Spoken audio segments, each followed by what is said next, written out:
as you know, and that's a phenomenon that's really interesting. Is the whole idea of the cosplay, which we used to call masquerade or hall costumes.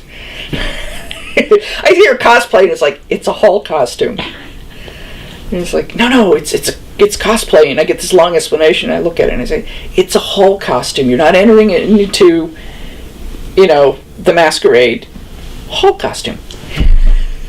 Well, I'm being this character. It's like, yeah, I did that too. I called it a hall costume.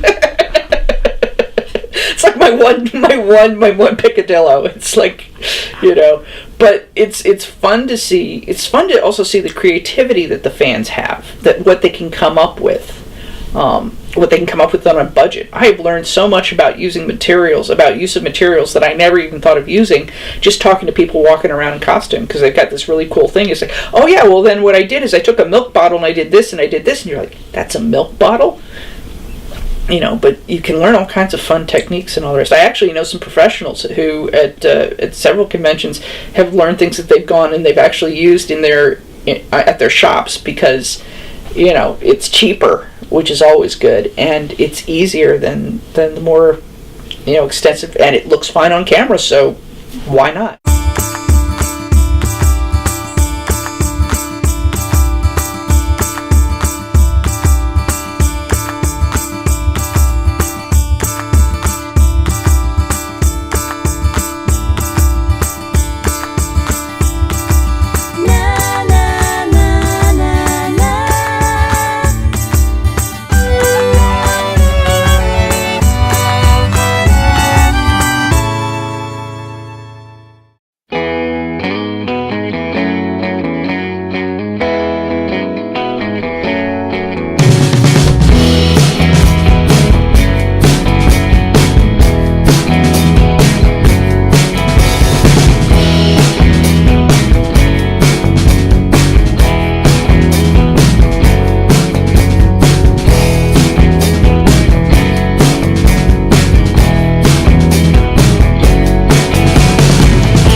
The wizard. Wizard, eh? Something tells me that's not the wine of wisdom I detect on your breath all day. All this hugger-mugger gives me a thirst. Oh! That's not bad either. If I get tired drinking it, I can always use it to scour the rust off my sword.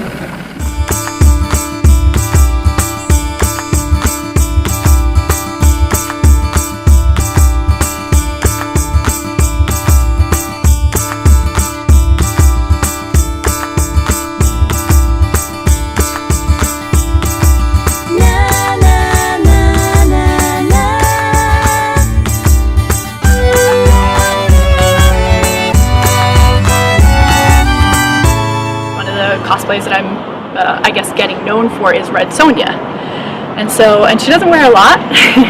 It's a little bit of a skimpy outfit, but I've never felt more powerful and more in control of my own body and in control of my own life than as Red Sonja. Growing up, I had body dysmorphic disorder, and so it was really, really hard to go out on a convention floor in front of thousands of people and expose pretty much my entire body.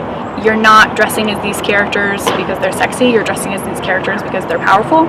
And that was always something I've desired in my own life, of to feel confident and to feel powerful. I like to cosplay strong characters that I feel a big emotional connection with, that I can feel represented by in any way. It could be personality or look or just the way that they feel about something.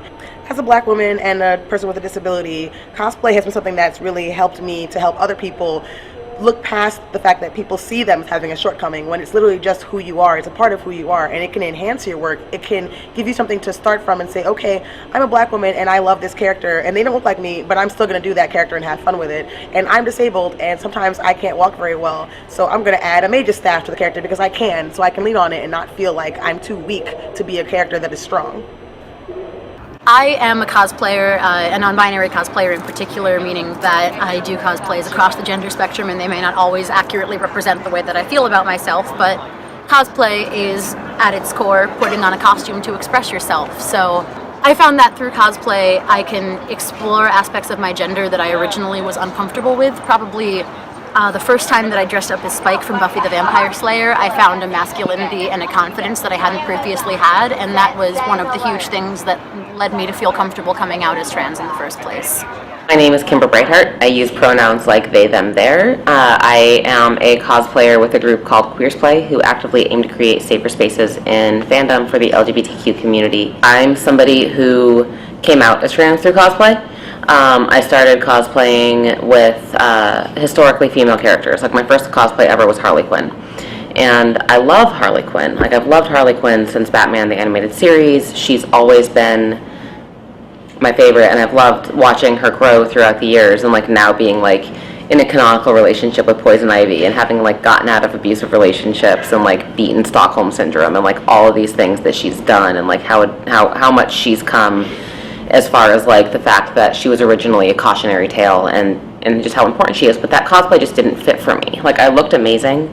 I took a bunch of pictures with people. Like, it was a beautiful cosplay. I had like this split corset that was like half black, half red, and like a big black burlesque tutu and a tiny top hat, and like my makeup was on point, but it wasn't me. After that, I started doing a lot of cosplays of male characters, but in a high femme way. And for me, I'm a feminine trans boy. Like, I identify as femme. I identify as being a demi-boy. I'm non-binary. I'm definitely a trans boy, and I'm also a femme. I think that there can be a lot of erasure of the identities that I hold in day-to-day life as far as being both of those things, because it's like people look at me and they want to gender me and say like, oh, you're a girl, but that's not who I am. But in cosplay, I can kind of embrace those pieces that like are not accepted in day-to-day life.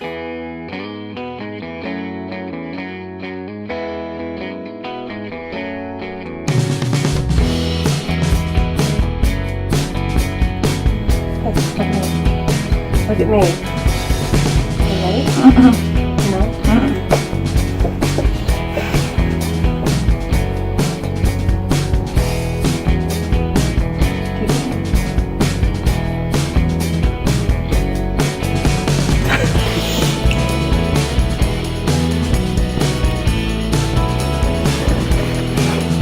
I didn't think I could possibly have more hair. Girlfriend's got long hair. Oh my goodness. Wow. Don't you do it! Oh, I will lose my mind. Oh my goodness. You're cracking my blue makeup. You look so unbelievable. I'm grinning like crazy. It's perfect.